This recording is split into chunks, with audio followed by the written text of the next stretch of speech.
Hello everyone. आप सभी का स्वागत है आपके अपने YouTube channel exam info with Shivam पर। फ्रेंड, मिक्स प्रैक्टिस सेट में ये आज हमारी 17वीं क्लास है।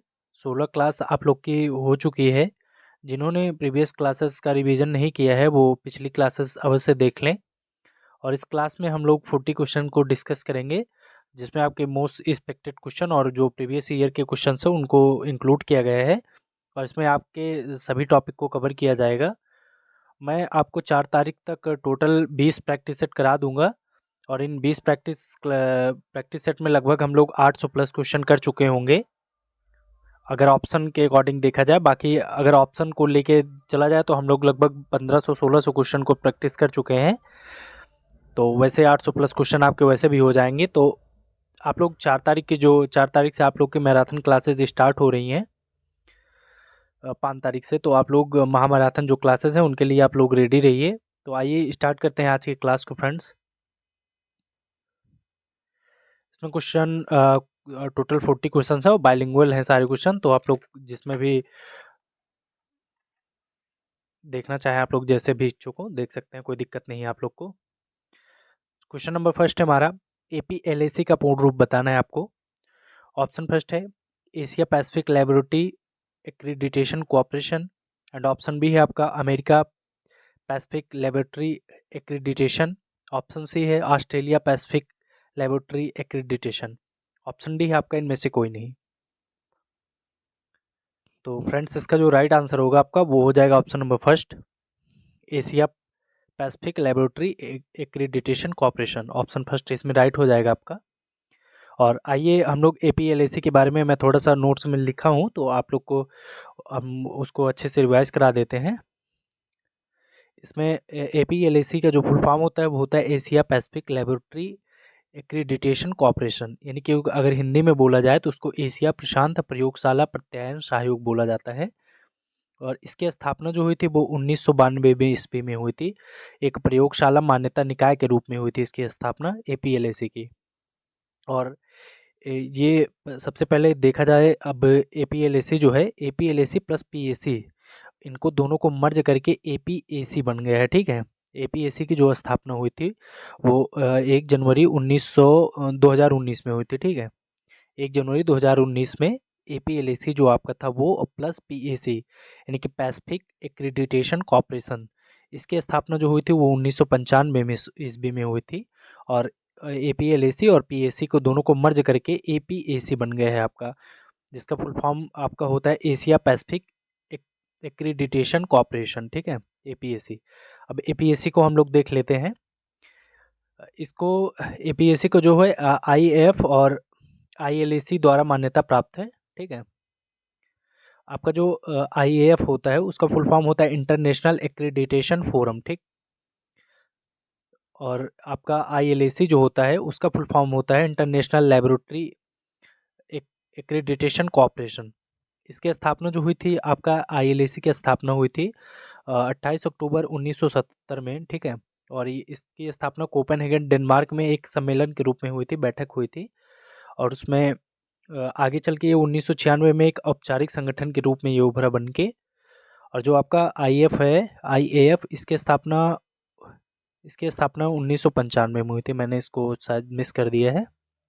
इसकी स्थापना जो थी, आईएएफ की स्थापना, सॉरी आईएफ की नहीं, पीएसी की स्थापना, पीएसी की स्थापना है तो 1995 में। ठीक है, ये इसको भी आप लोग याद रखिएगा। ठीक, ये मैंने लिख के आप लोग को कर दिया। बाकी मैं ट्राई करूँगा 1 से 2 दिन में आपको जो भी आपके ऑर्गेनाइजेशन है जो इम्पोर्टेंट है उनको एक वीडियो में कवर कर लिया जाए। तो उसमें भी जो एमसीक्यूज फॉर्म के जितने भी क्वेश्चंस होंगे मैं उस पर एक वीडियो बनाने का ट्राई करूँगा और जल्दी आपको 1-2 दिन में मिल जाएगी। हो सकता है कल ही आपको प्रोवाइड कर दी जाए, तो आप लोग उसको भी अच्छे से पढ़ सकते हैं। आइए अगले क्वेश्चन तरफ बढ़ते हैं। क्वेश्चन नंबर 2 है हमारा, भारत में कितनी एनएबीएल की प्रयोगशालाएं हैं। ऑप्शन फर्स्ट है आपका 2500 से अधिक। ऑप्शन बी है 3000 से अधिक। ऑप्शन सी है आपका 2000 से अधिक। ऑप्शन नंबर डी है इनमें से कोई नहीं। तो एनएबीएल की जो प्रयोगशाला है वो 2500 से अधिक है आपकी। ऑप्शन फर्स्ट इसमें आपका राइट हो जाएगा, मोर देन 2500। अगले क्वेश्चन तरफ बढ़ते हैं। क्वेश्चन नंबर 3 है हमारा, शिशु के लिए सर्वाधिक महत्वपूर्ण आवश्यक वशीय अम्ल कौन सा होता है? ऑप्शन फर्स्ट है आपका लिनोलेनिक अम्ल, ऑप्शन बी है लिनोलेइक अम्ल, ऑप्शन सी है आर्किडोनिक अम्ल, ऑप्शन डी है आपका उपयुक्त में से कोई नहीं। तो इसका जो राइट आंसर होगा ऑप्शन नंबर सी इसमें राइट हो जाएगा आपका, आर्किडोनिक अम्ल होता है। ऑप्शन सी राइट हो जाएगा, थर्ड में सी। अगले क्वेश्चन तरफ बढ़ते हैं। क्वेश्चन नंबर 4 है हमारा, निम्न में से कौन सी भोज्य प्रोटीन संदर्भ प्रोटीन मानी जाती है? ऑप्शन फर्स्ट है दूध, ऑप्शन बी है आपका अंडा, ऑप्शन नंबर सी है मटन और ऑप्शन डी है दाल। तो इसका जो राइट आंसर होगा ऑप्शन नंबर बी आपका राइट हो जाएगा, एक को बोला जाता है, ठीक है, इसको संदर्भ प्रोटीन माना जाता है। अंडे से जो प्राप्त प्रोटीन होती है वो संदर्भ प्रोटीन होती है और इसमें जो पोषक तत्व होते हैं वो अच्छी मात्रा में प्रेजेंट होते हैं, इसलिए इसको संदर्भ प्रोटीन भी बोला जाता है। अगला क्वेश्चन देखते हैं। क्वेश्चन नंबर 5 है हमारा, आपको बताना है सोयाबीन में प्रोटीन की प्रतिशतता कितनी होती है? मतलब सोयाबीन में जो प्रोटीन होता है वो कितने ग्राम में आपको बताना है कितना होता है। ऑप्शन फर्स्ट है आपका 10 से 15 ग्राम, ऑप्शन नंबर बी है 20 से 25 ग्राम, ऑप्शन सी है 30 से 35 gram and option number D है 40 से 45 ग्राम। तो इसका जो राइट आंसर होगा आपका हो जाएगा 40 से 45 ग्राम होती है। ऑप्शन डी इसमें राइट हो जाएगा और इसमें प्रोटीन जो होता है 40 से 45 ग्राम प्लस अप्रॉक्स 21% के आसपास इसमें कार्बो पाया जाता है, ठीक है, कार्बो। अगले क्वेश्चन तरफ बढ़ते हैं। क्वेश्चन नंबर 6 है हमारा, हीमोग्लोबिन किस प्रकार का प्रोटीन है? आपको बताना है। ऑप्शन फर्स्ट है आपका वनस्पति प्रोटीन, ऑप्शन बी है साधारण प्रोटीन, ऑप्शन सी है संयुक्त प्रोटीन, ऑप्शन डी है व्युत्पन्न प्रोटीन।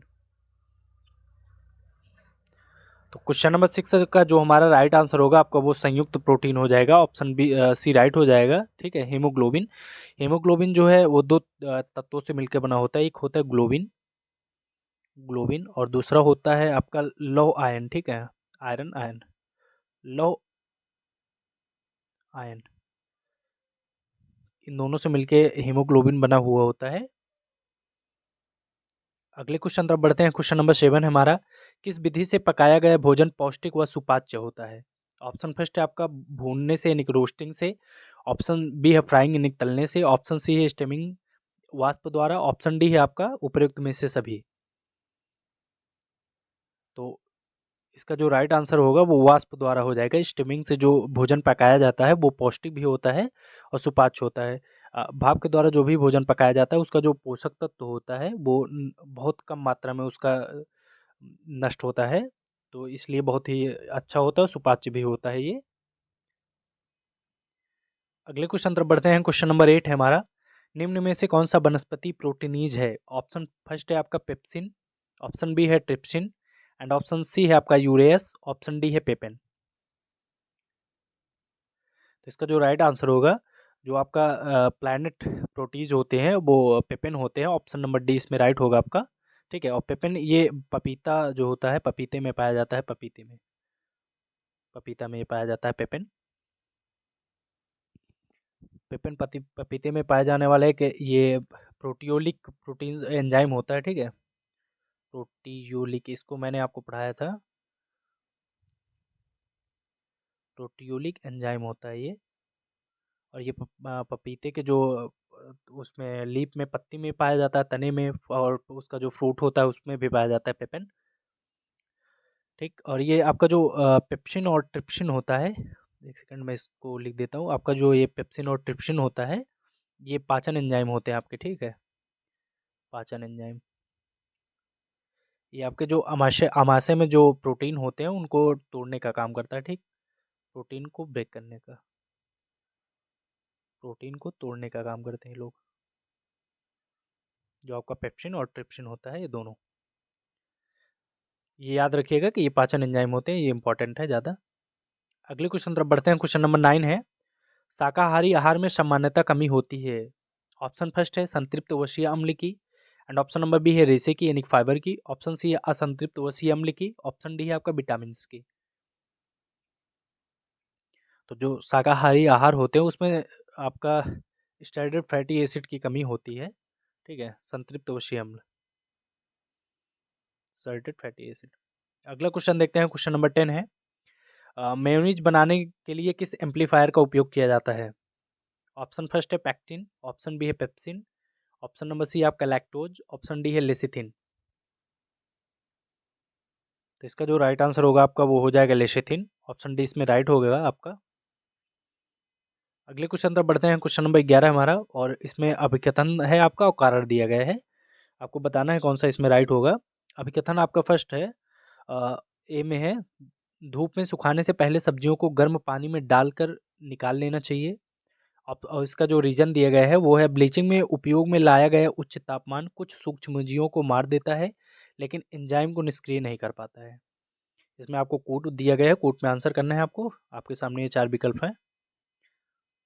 तो इसमें जो कथन दिया गया है ये तो परफेक्ट है, कथन राइट है आपका। और जो कारण दिया गया है, कारण आपका यहाँ तक तो सही है, लेकिन एंजाइम को निष्क्रिय नहीं कर पाता है, ये गलत चीज़ है। निष्क्रिय एंजाइम जो भी होते हैं उसको निष्क्रिय कर देता है ये, ठीक है।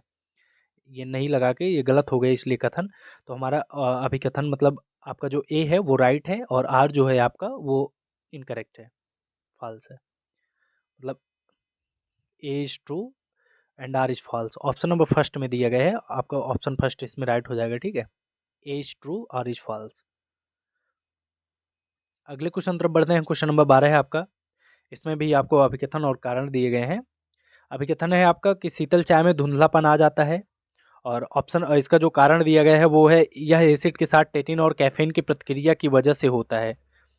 तो आपको बताना है, इसमें भी आपको कोट से आंसर करना है। तो इसमें जो दिया गया है कि शीतल चाय में धुंधलापन आ जाता है, ये राइट है। और इसका जो कारण है, यह एसिड के साथ टेटिन और कैफीन की प्रतिक्रिया की वजह से होता है, ये भी राइट ही है। इसलिए जो चाय होती है उसको बहुत लॉन्ग टाइम तक नहीं रखा जाता, उसको ताज़ी चाय हमेशा पीनी चाहिए। तो इसका जो राइट आंसर होगा, ये इसमें दोनों राइट हैं, यानी कि ऑप्शन बी आपका राइट हो जाएगा। Both are true. ओके, आइए नेक्स्ट क्वेश्चन देखते हैं। क्वेश्चन नंबर 13 है हमारा। स्वाद आपका अभिकथन है, स्वाद उत्प्रेरक पदार्थों का प्रयोग खाद्य पदार्थों का स्वाद बढ़ाने में किया जाता है। और उसका कारण जो दिया गया है वो है, वो अपने स्वयं को विनिष्ट स्वाद को जोड़कर स्वाद बढ़ाने की अपनी कार्यवाही करते हैं। इसमें भी कोट में आपको आंसर करना है। तो इसका जो राइट आंसर होगा, इसमें आपका अभिकथन जो है, स्वाद उत्प्रेरक पदार्थों का प्रयोग खाद्य पदार्थों को स्वाद बढ़ाने में किया जाता है, बिल्कुल सत्य है। आपका कारण जो दिया गया है वह स्वयं को विशिष्ट स्वाद को जोड़कर स्वाद बढ़ाने की कार्यवाही करते हैं, भी सत्य है। यानी कि आपका दोनों राइट है, both A and R are true, ठीक है। ऑप्शन फर्स्ट आपका राइट हो जाएगा, both A and R are true. अगले क्वेश्चन तरफ बढ़ते हैं। क्वेश्चन नंबर 14 है हमारा। खाद्य उत्पादों का नमूनाकरण क्या है? What is food product sampling? Option first है आपका, खाद्य पदार्थों के नमूनीकरण का परीक्षण। ऑप्शन बी है आपका, खाद्य पदार्थों का भौतिक विश्लेषण। ऑप्शन सी है ए एंड बी दोनों। ऑप्शन डी है इनमें से कोई नहीं।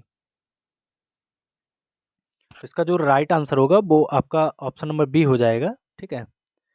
Physical analysis of food product, खाद्य पदार्थों का जो भौतिक विश्लेषण होता है उसी को नमूनाकरण बोला जाता है। अगले क्वेश्चन तरफ बढ़ते हैं। क्वेश्चन नंबर 15 है हमारा। कोलीफॉर्म बैक्टीरिया कहाँ पाए जाते हैं? ऑप्शन फर्स्ट है, गर्म रेत में। एंड ऑप्शन बी है आपका, कचरे में। ऑप्शन सी है, सभी गर्म रक्त वाले जानवरों और मनुष्य के मल में। ऑप्शन डी है आपका, जैव उर्वरक में, बायो फर्टिलाइजर में। तो 15 का जो आपका राइट आंसर होगा, तो वो आपका ऑप्शन नंबर सी इसमें राइट हो जाएगा। जो सभी गर्म रक्त वाले जानवर और मनुष्य के मल में ये पाए जाते हैं, कोलीफॉर्म बैक्टीरिया। तो इसमें ऑप्शन सी हमारा राइट होगा। और ये जो कोलीफॉर्म बैक्टीरिया होते हैं हार्मफुल नहीं होते हैं, ठीक है,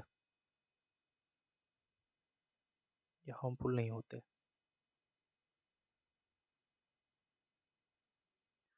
अगले क्वेश्चन तरफ बढ़ते हैं। क्वेश्चन नंबर 16 है हमारा। ये केसरी नहीं, खेसारी है, ठीक है, खेसारी दाल। मैं यहाँ लिख दे रहा हूँ खेसारी दाल है, मिस्टेक हो गया टाइपिंग में। खेसारी दाल को मिलावटी तत्व के रूप में मिलाया जाता है। ऑप्शन फर्स्ट है, अरहर की दाल में। ऑप्शन बी है आपका, मैदा में। ऑप्शन सी है, दलिया में। ऑप्शन डी है आपका, मूंग में। तो जो खेसारी दाल ये अरहर के साथ में मिलाई जाती है, तो ऑप्शन फर्स्ट इसमें आपका राइट हो जाएगा, ठीक है, अरहर के दाल के साथ में। खेसारी दाल ये नुकसानदायक भी होती है। अगले क्वेश्चन तरफ बढ़ते हैं। क्वेश्चन नंबर 17 है हमारा। डीएनए की पॉलीन्यूक्लियोटाइड श्रृंखला में क्या समाविष्ट होता है? 4 ऑप्शन हैं आपके सामने, आपको बताना है इसका राइट आंसर। ऑप्शन फर्स्ट है एक नाइट्रोजनी क्षारक, डीऑक्सीराइबोज शर्करा और फॉस्फेट समूह। ऑप्शन बी है आपका एक नाइट्रोजनी क्षारक, राइबोज शर्करा और फॉस्फेट समूह। एंड ऑप्शन नंबर सी है आपका डीऑक्सीराइबोज शर्करा और राइबोज शर्करा और फॉस्फेट समूह। एंड ऑप्शन डी है केवल एक नाइट्रोजनी क्षारक और फॉस्फेट समूह। तो इसका जो राइट आंसर होगा आपका एक नाइट्रोजनी क्षारक होता है और डीऑक्सीराइबोज आपका शर्करा यानी कि पेंटोज शर्करा होती है उसमें, और फॉस्फेट समूह आपका ऑप्शन फर्स्ट में दिया गया है, तो ऑप्शन ए आपका राइट हो जाएगा। ठीक है, तो डीऑक्सीराइबोज शर्करा होती है, इसको पेंटोज शर्करा भी बोलते हैं, पेंटोज शर्करा। ये नेक्स्ट क्वेश्चन तब तरफ चलते हैं। क्वेश्चन नंबर 18 हमारा, स्टार्च क्या है आपको बताना है। ऑप्शन फर्स्ट है मोनोसैकेराइड है, ऑप्शन बी है disaccharide, and option number C है पॉलीसैकेराइड, ऑप्शन डी है आपको उपयुक्त में से कोई नहीं। तो स्टार्च जो होता है पॉलीसैकेराइड होता है, इसमें आपका ऑप्शन नंबर सी इसमें राइट हो जाएगा। ठीक है, पॉलीसैकेराइड, जिसका निर्माण ये दो चीज़ों से मिलकर बना होता है, ग्लूकोज मोनोसैकेराइड, ये ग्लूकोज मैं लिख दे रहा हूँ, ग्लूकोज मोनोसैकेराइड, ग्लूकोज मोनोसैकेराइड की इकाइयों से मिलकर बना होता है। और स्टार्च जो होता है ये पौधे में ही पाया जाता है। अगला क्वेश्चन है, क्वेश्चन नंबर हमारा 19 है, तरुण तथा वृद्ध व्यक्तियों में प्रोटीन की आवश्यकता होती है। ऑप्शन फर्स्ट है आपका लगभग एक समान होती है, ऑप्शन नंबर बी है तरुणों में उच्चतर और वृद्धों में न्यूनतर होती है, न्यूनतर। एंड ऑप्शन नंबर सी है वृद्धों में उच्चतर और तरुणों में न्यूनतर होती है। ऑप्शन डी है आपका तरुणों में बहुत अधिक और वृद्धों में बहुत कम होती है। तो जो प्रोटीन की आवश्यकता होती है वो वृद्धों में ज़्यादा होती है। ठीक है, वृद्धों में ज़्यादा होती है और तरुण में कम होती है। तो इसमें ऑप्शन सी हमारा राइट हो जाएगा। जो वृद्धों को तरुण की अपेक्षा ज़्यादा प्रोटीन की नीड होती है। अगले क्वेश्चन तरफ बढ़ते हैं। क्वेश्चन नंबर 20 है, निम्नलिखित विटामिनों में से कौन सा एक हमारी त्वचा में संश्लेषित होता है। ऑप्शन फर्स्ट है विटामिन ए, बी है विटामिन ऑप्शन बी है आपका vitamin B, option number C है विटामिन सी, ऑप्शन डी है आपका विटामिन डी। तो इसका जो राइट आंसर होगा वो विटामिन डी हो जाएगा। ठीक है, विटामिन डी हमारी त्वचा में संश्लेषित हो जाती है और विटामिन डी की कमी से जो है बच्चों में रिकेटस नामक रोग हो जाता है, भी याद रखिएगा आप लोग, रिकेटस डी की कमी से। अगले क्वेश्चन तरफ बढ़ते हैं। क्वेश्चन नंबर 21 है हमारा, अधिकतर भोज्य पदार्थों को खराब करने वाले बैक्टीरिया विकसित होते हैं। ऑप्शन फर्स्ट है अम्लीय पीएच में, ऑप्शन बी है आपका क्षारीय पीएच में, और ऑप्शन सी है न्यूट्रल पीएच में, ऑप्शन डी है आपका उपर्युक्त सभी में। तो इसका जो राइट आंसर होगा आपका वो हो जाएगा न्यूट्रल पीएच में विकसित होते हैं, ऑप्शन सी इसमें राइट हो जाएगा हमारा। ठीक है, आइए अगला क्वेश्चन देखते हैं। क्वेश्चन नंबर 22 है, अंगूर, संतरा, अनानास आदि से बनाए गए स्वैकेस में यह डालकर परिरक्षित किया जाता है। ऑप्शन फर्स्ट फर्स्ट है आपका potassium metabisulphite, option number B है ग्लेशियल एसिटिक अम्ल, ऑप्शन सी है आपका सिरका, ऑप्शन डी है सोडियम क्लोराइड। तो इसका जो राइट आंसर होगा वो हो जाएगा पोटेशियम मेटाबाइसल्फेट, ऑप्शन फर्स्ट हमारा राइट होगा। ठीक है, और इसको KMS बोला जाता है शॉर्ट फॉर्म में, पोटेशियम मेटाबाइसल्फेट। और एक नाम इसका और भी होता है, इसको बोला जाता है पोटेशियम पैरोसल्फाइड। ठीक है, मैं लिख दे रहा हूँ, पोटेशियम पैरोसल्फाइड, इस नेम से भी इसको जाना जाता है। तो आप लोग इसको भी याद रखिएगा। ये जो होता है एक गंधक पदार्थ होता है, गंध वाला पाउडर होता है, बोल सकते हैं क्रिस्टलीय पाउडर होता है, तीखी गंध वाला। अगले क्वेश्चन तरफ चलते हैं। क्वेश्चन नंबर हमारा 23 है, निम्नलिखित में से किसमें स्नोबॉल प्रतिचयन विधि का प्रयोग किया जा सकता है। ऑप्शन फर्स्ट है आपका ऐतिहासिक शोध में, ऑप्शन बी है निर्जातीय शोध में, एंड ऑप्शन नंबर सी है सामग्री विश्लेषण में, ऑप्शन डी है आपका वृत्तांत विश्लेषण में। तो इसका जो राइट आंसर होगा वो निर्जातीय शोध हो जाएगा, ऑप्शन सी आप ऑप्शन नंबर बी राइट हो जाएगा इसमें। ठीक है, अगले क्वेश्चन तरफ बढ़ते हैं। क्वेश्चन नंबर 24 है हमारा, आईएसओ निम्न में से किस प्रकार के मानक को विकसित नहीं करता है। ऑप्शन फर्स्ट है तकनीकी, ऑप्शन बी है औद्योगिक, ऑप्शन सी है आपका वाणिज्यिक, ऑप्शन डी है वित्तीय। आयुषो जो है इसमें तकनीकी टेक्निकल को भी करता है, औद्योगिक इंडस्ट्रियल भी विकसित करता है, वाणिज्यिक भी करता है, वित्तीय नहीं करता है। ठीक है, इसका राइट आंसर ऑप्शन डी हो जाएगा। वित्तीय के लिए जैसे हमारे और भी कई संस्थान हैं, जैसे वर्ल्ड बैंक है आपका, ठीक है, वर्ल्ड बैंक हो गया, IMF है, ये सारी संस्थाएं जो हैं वैश्विक स्तर पे ये लोग करती हैं, वित्तीय जो करती हैं फाइनेंशियल। तो इसका जो राइट आंसर होगा हमारा ऑप्शन डी राइट हो जाएगा इसमें। अगले क्वेश्चन पर बढ़ते हैं। क्वेश्चन नंबर 25 है, निम्नलिखित में से किस तत्व रसायन के कारण सूर्यमुखी के तेल में कसैलापन का एहसास होता है? ऑप्शन फर्स्ट है ऑक्सीडेशन की वजह से, बी है आपका कुर्कुमिन की वजह से, ऑप्शन सी है एलाइसिन की वजह से, एंड ऑप्शन नंबर डी है कैरोटीन की वजह से। तो इसका जो राइट आंसर होगा ऑक्सीडेशन की वजह से हो जाएगा, ऑप्शन फर्स्ट आपका राइट हो जाएगा। और कुर्कुमिन की वजह से, कुर्कुमिन जो ये द्रव्य पदार्थ होता है, इसमें ये हल्दी का जो पीले रंग होता है उसके लिए जिम्मेदार है, हल्दी के पीले रंग के लिए। ठीक है, हल्दी के पीला रंग जो होता है कुर्कुमिन की वजह से होता है। और इलायसिन की वजह से जो लहसुन की गंध होती है, ठीक, लहसुन की गंध, लहसुन की गंध इसी वजह से होती है। कैरोटीन से मैंने बताया था, जो गाजर का नारंगी रंग होता है उसकी वजह से होता है कैरोटीन का। ठीक, ऐसे ऑप्शन को भी हम लोग साथ में करते करते चलना है, जिससे आप लोग का ऑप्शन से भी कभी क्वेश्चन बन जाते हैं, तो आप लोग उसको भी अच्छे से देखिएगा और नोट कर लीजिएगा आप लोग। बाकी PDF आपको प्रोवाइड हो जाएगी, आप लोग वीडियो एक बार जैसे देख लिया करें, उसके बाद दोबारा एक बार रिपीट मोड पे जब आप वीडियो को वॉच कर लेंगे तो आराम से वो आपके माइंड में बैठ जाएगा। तो उसके बाद एक बार आप लोग PDF से प्रैक्टिस कर लिया करें, तो 3 बार हो जाएगा। तो आप लोग अगर ऑप्शंस कहीं आएंगे तो आप लोग एलिमिनेट करके अच्छे से कर सकते हैं, कोई प्रॉब्लम नहीं होगी आप लोग को। अगले क्वेश्चन तरफ बढ़ते हैं। क्वेश्चन नंबर 26 हमारा, प्रथम दीनदयाल हस्तकला संकुल व्यापार सुविधा केंद्र अवस्थित है? ऑप्शन फर्स्ट है आपका प्रयागराज में, ऑप्शन नंबर बी है आगरा में, ऑप्शन सी है कानपुर में, एंड ऑप्शन नंबर डी आपका वाराणसी में। तो जो दीनदयाल हस्तकला संकुल है ये हमारा वाराणसी में स्थित है। ठीक है, और ये इसको प्रधानमंत्री मोदी जी ने हथकरघा और जो हस्तशिल्प के लिए इसका निर्माण किया था। इसी को हस्तशिल्प और हस्तकरघा, इसी को बढ़ावा देने के लिए इसको निर्माण किया गया था इसका। ठीक है, मतलब इसको बनाया गया था, हस्तशिल्प और हथकरघा।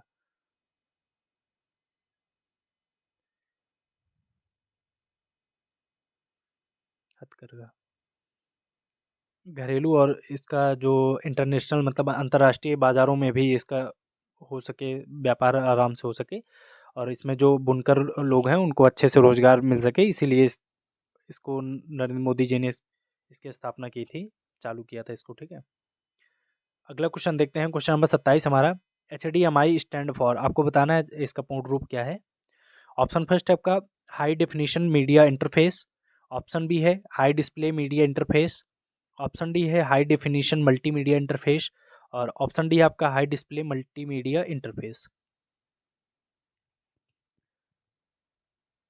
तो इसका जो राइट आंसर होगा वो हमारा हाई डेफिनेशन मल्टीमीडिया इंटरफेस हो जाएगा। ठीक है, ऑप्शन सी हमारा राइट हो जाएगा, हाई डेफिनेशन मल्टीमीडिया इंटरफेस।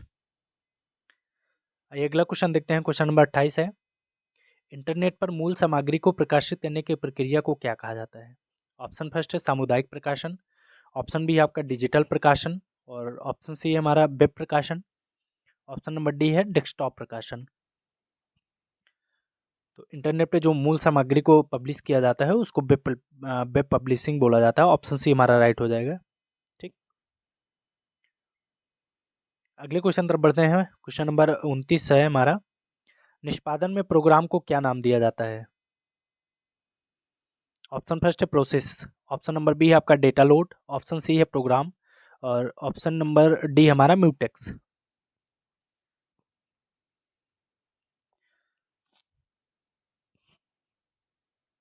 तो इसका जो राइट आंसर होगा हमारा प्रोसेस हो जाएगा, ऑप्शन फर्स्ट इसमें हमारा राइट होगा। ठीक है, 29 में, क्वेश्चन नंबर 29 का फर्स्ट राइट होगा। प्रोसेस एक कंप्यूटर प्रोग्राम का उदाहरण होता है। ठीक, अगले क्वेश्चन तरफ बढ़ते हैं। आपको बताना है क्वेश्चन नंबर 30 है, ARPANET का पूर्ण नेम क्या होता है? ऑप्शन फर्स्ट है American research planning agency network, option number B है आपका American research project agency network, and option number C है advanced research project agency network, और ऑप्शन डी हमारा advance research project activity network. तो इसका जो right answer होगा हमारा वो हो जाएगा advance research project agency network. आपका ये ऑप्शन नंबर सी में दिया गया है, ठीक है। Advance research project agency network, ठीक। और ये जो ARPANET था एक अमेरिकी सुरक्षा कंपनी थी। अमेरिकी सुरक्षा कंपनी के एक शाखा ने इसको विकसित किया था। और ये जो है 1960 ईस्वी में बनाया गया था, ठीक है, 1960 ईस्वी में ARPANET। एक प्रकार का नेटवर्क था, जैसे कई सारे कंप्यूटर थे तो उसको एक साथ कनेक्ट करने के लिए बनाया गया था। अगला क्वेश्चन देखते हैं, क्वेश्चन नंबर 31 हमारा, राउटर क्या है आपको बताना है। ऑप्शन फर्स्ट है आने वाली सूचनाओं को स्क्रीन करता है। ऑप्शन बी है नेटवर्कों के बीच सूचना ये वितरित करता है। ऑप्शन सी है कंप्यूटर सिस्टम में विषाणुओं को समाप्त करता है। ऑप्शन नंबर डी है कार्य विषाणु है। तो राउटर हमारा जो होता है वो नेटवर्क के बीच में सूचना को डिस्ट्रीब्यूट करता है, तो ऑप्शन बी हमारा इसमें राइट हो जाएगा, ठीक है। Distribute the information between network. Router जैसे आप लोग अभी जो कैमरा वैमरा लगते हैं डिजिटल, तो उसमें राउटर की नीड पड़ती है, वाईफाई से कनेक्ट हो जाता है, तो आप लोग फ़ोन में जैसे देख सकते हैं या फिर एलईडी में देख सकते हैं, तो उसमें जो मेन उसका काम करता है वो राउटर की वजह से होता है। अगले क्वेश्चन तरफ बढ़ते हैं, क्वेश्चन नंबर 32 है हमारा। लेथेरिज्म नामक खतरनाक बीमारी किससे होती है। ऑप्शन फर्स्ट है खेसारी दाल से। ऑप्शन बी है अरहर की दाल से। सी है चने की दाल से। एंड ऑप्शन नंबर डी है इनमें से कोई नहीं। तो जो लेथेरिज्म खतरनाक बीमारी होती है ये हमारी खेसारी दाल की वजह से हो जाती है। और खेसारी दाल का अधिक सेवन करने की वजह से आपके विकलांगता आ सकती है, ठीक है। जिसे बोल सकते हैं आप फालिश टाइप का हो जाता है, तो वो खेसारी दाल की वजह से भी हो जाता है। अगर इसका आप लोग ज़्यादा यूज करने की वजह से लकवा नामक बीमारी होने की संभावना बढ़ जाती है, ठीक है। लकवा रोग होने की इसकी संभावना अधिक हो जाती है खेसारी दाल के ज़्यादा प्रयोग से। अगले क्वेश्चन तरफ बढ़ते हैं, क्वेश्चन नंबर 33 है। उत्तर प्रदेश में किस शहर की चर्मोद्योग की राजधानी माना जाता है। Option first Agra. Option B है आपका कानपुर। सी है इटावा और डी है सीतापुर। तो इसका जो राइट आंसर होगा वो हमारा कानपुर हो जाएगा। कानपुर को जो है चर्मोद्योग की राजधानी बोला जाता है। और कानपुर को जो है आपका पूर्व का मैनचेस्टर भी बोला जाता है, पूर्व का मैनचेस्टर।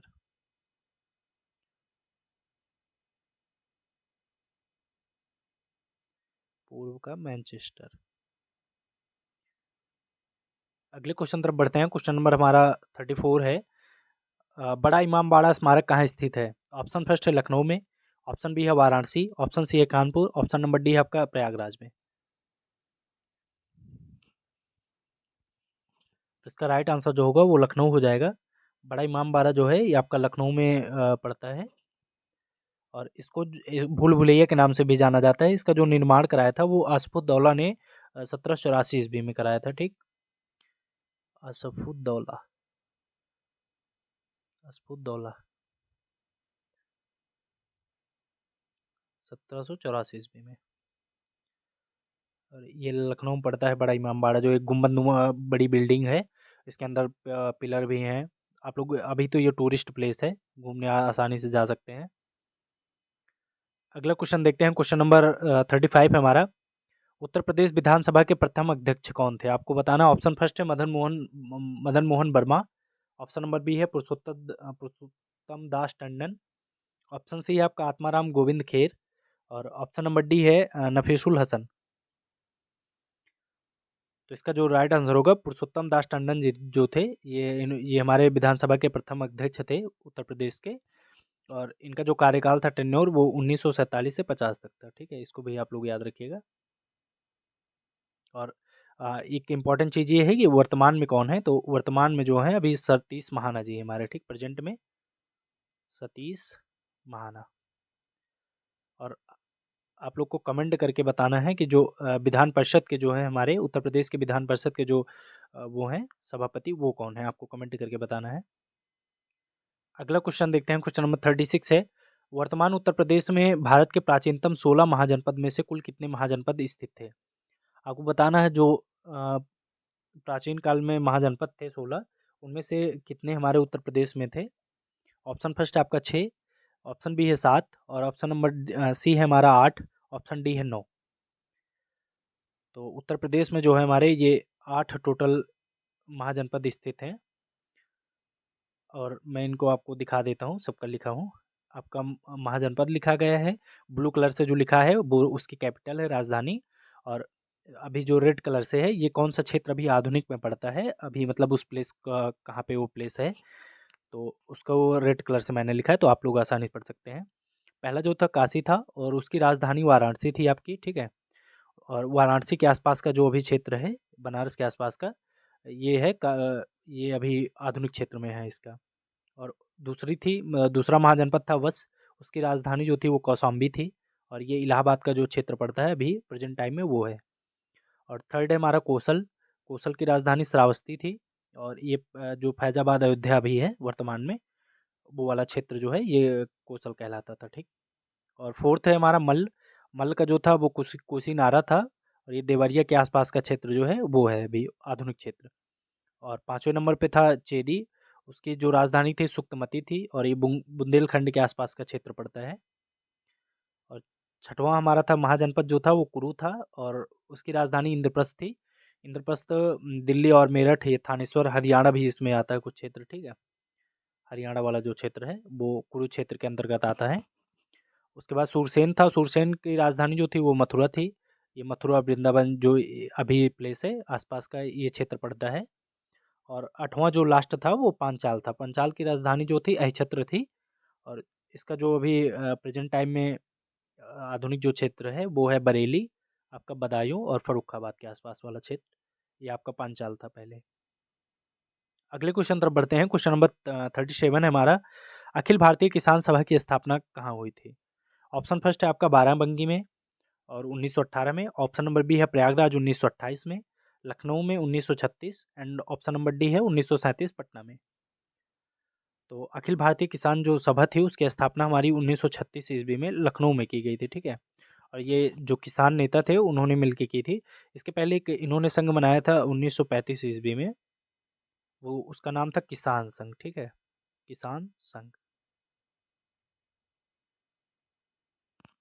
और इसके जो प्रमुख नेता थे वो थे एन जी रंगा, ठीक है। एन जी रंगा, प्रोफेसर एन जी रंगा जो थे इसके लीडर थे। और पहले किसान संघ 1935 में किसान संघ नेम से ये बना था। आगे 1936 में इन्होंने सोचा इसको बड़े लेवल पे बनाया जाए, तो बड़े लेवल पे इन्होंने अखिल भारतीय किसान संगठन बनाया था 1936 ईस्वी में लखनऊ में, ठीक है।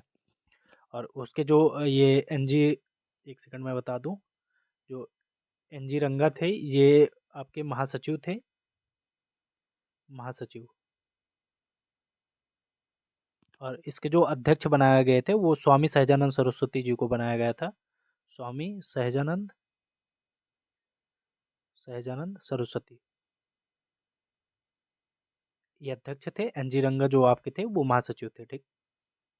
और इसमें बहुत सारे किसान नेता शामिल थे। अगला क्वेश्चन है, क्वेश्चन नंबर हमारा 38 है। आपको सीएडी का पूर्ण रूप आपको बताना है। ऑप्शन फर्स्ट है computer aided design. Option number B है computer aided diagram. Option C है आपका कंप्यूटर एस्टेडेड डायग्राम।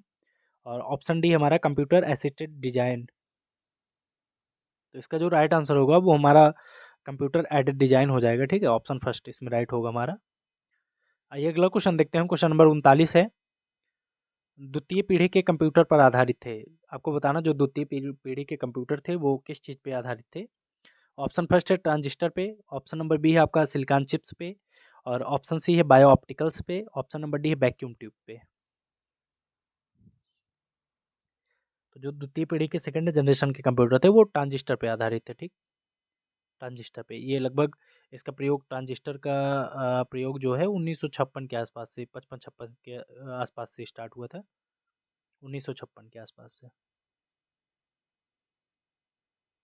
अगला क्वेश्चन देखते हैं। क्वेश्चन नंबर 40 है, एसएमएस का जनक किसे माना जाता है, आपको बताना है। ऑप्शन फर्स्ट है जैन कुम को। ऑप्शन नंबर बी है मेटी मैकोनेन को। और ऑप्शन सी आपका रिचर्ड जार्विस को। ऑप्शन डी है स्टीव जॉब्स को। तो जो एसएमएस का जनक माना जाता है वो मेटी मैकोनेन को माना जाता है। ऑप्शन बी इसमें हमारा राइट होगा। और हम लोग आज के 40 क्वेश्चन को प्रैक्टिस कर चुके हैं। आई होप कि आप लोग को वीडियो अच्छा लगा होगा। वीडियो अच्छा लगा है तो वीडियो को ज़्यादा से ज़्यादा लोगों के पास शेयर करिए। जिस भी ग्रुप वगैरह में आप लोग ऐड हैं उनके पास शेयर कर दीजिए, जो भी बच्चे तैयारी कर रहे हैं, जिससे सभी इसका लाभ उठा सकें। और आप लोग जो महामैराथन क्लासेस हैं उनके लिए आप लोग रेडी रहिए। 5 तारीख से आपकी महामैराथन क्लासेस स्टार्ट हो जाएंगी, तो आप लोग उसके लिए अच्छे से रेडी हो जाइए। बाकी आप लोग रिवीजन जो भी प्रीवियस लेक्चर हैं उनको आप लोग रिवाइज करते रहिए, चूँकि रिवीजन बहुत ही इंपॉर्टेंट है। जो भी आप लोग पढ़े हैं, ज़्यादा टाइम आपके एग्जाम में बचा नहीं है, तो रिवीजन आप लोग करते रहिए। बाकी बहुत कुछ नया पढ़ने की ट्राई ना करिए, जो भी जितना आप पढ़े हैं उतना ही अच्छे से आप लोग अपना रेडी कर लीजिए, और आप लोग एग्ज़ाम में बहुत ही अच्छा प्रदर्शन करेंगे। और आप सभी को फुल वीडियो वॉच करने के लिए धन्यवाद। Thank you. जय हिंद। Good night.